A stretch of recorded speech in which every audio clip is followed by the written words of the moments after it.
ఇప్పుడు ఒక పంచాయతీ ఉంటుంది అన్నదమ్ముల మధ్య, ఒక ఇద్దరు వ్యక్తుల మధ్య పంచాయతీ ఉంటుంది. రైట్.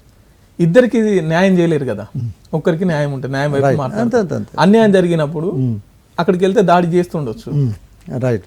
సో నువ్వు ప్రజా సమస్యలు అంటే తన్నుకున్న దానికి తీర్పులు చెప్పమని కాదు, సొసైటీకి ఏం కావాలి అసలు తన్నుకోకుండా ఉండాలంటే. నో తన్నుకునేది ఎప్పుడు తన్నుకుంటారు? రకరకాల కారణాల వల్ల తన్నుకోవటాలు వేరు, ప్రజా సమస్యలు వేరు. ప్రజా సమస్యలు కూడు గుడ్డ గూడు ఇవి ఉండాలి కదా. వాటన్నిటికీ నువ్వేం చేస్తున్నావు? పని కల్పించాలి. నీ యొక్క నియోజకవర్గంలో ఉన్న 2,50,000 మందికి కూడా చిన్నపిల్లలు కాకుండా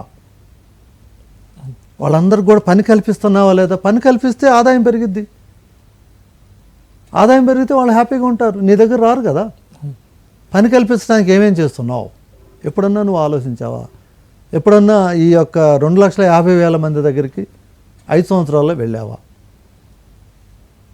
నిజంగా ఈ అధికారులు పేరుకే తప్ప అధికారం వాళ్ళ దగ్గర ఉండదు కదా సార్. రైట్, అది వాస్తవమే.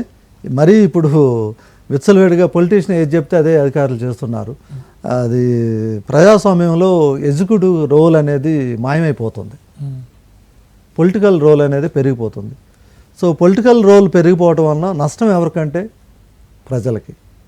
పొలిటికల్ రోలు ఓన్లీ ఆ యొక్క స్కీమ్స్ తయారు చేయడానికి కానీ పాలసీ మేకర్గా ఉండాలే కానీ ఎగ్జిక్యూటివ్గా ఉండకూడదు. ఎగ్జిక్యూటివ్ ఉన్నారు ఆల్రెడీ, ఐఏఎస్లు ఐపీఎస్లు వీళ్ళంతా ఉన్నారు, వాళ్ళు చూసుకుంటారు.